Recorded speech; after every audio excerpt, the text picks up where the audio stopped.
ल है यो हामी चाहिँ यो सुर्खेतको गोरुबागढ नगरपालिका वडा नम्बर 2 को यो के अरे मालारानी गुफा भन्ने भ्रमण गरेर हामी चाहिँ यो पाटनमा आइसकेको छौँ। यहाँ यो सुर्खेतको यस्तो ठाउँ रहेछ हेर्नुहोस्, पाटन।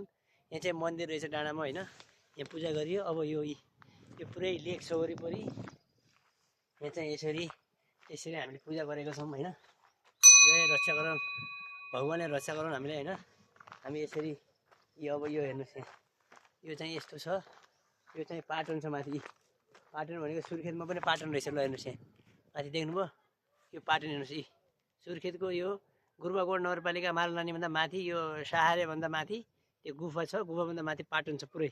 अब त्यो साहारे भयो तल बजार हेर्नुहोस्, यो देख्नुभयो, यो दृश्य हेर्नुहोस्। यहाँ यो दृश्य हेर्नुहोस्। यहाँ त्यसैले यहाँ चाहिँ एकचोटि होइन, एकचोटि आउनै पर्ने ठाउँ रहेछ यो। एकदमै राम्रो ठाउँ रहेछ होइन। अब गुफा पनि रहेछ, एकदम अत्याधिक भगवान भएको गुफा छ। त्यसपछि यो यहाँ चाहिँ माथि भ्यू टावर जस्तो पनि छ। यहाँ चाहिँ एकचोटि सम्पूर्ण दाजुभाइहरू आउनु होला, यहाँ घुमेर जानु होला। एकदम राम्रो ठाउँ छ। ल हेर्नुहोस्, एकदम राम्रो ठाउँ छ। ल यो चाहिँ यो पाटनहरू देख्नुहोस्, माथि पाटनहरू, यहाँ मन्दिरहरू छ।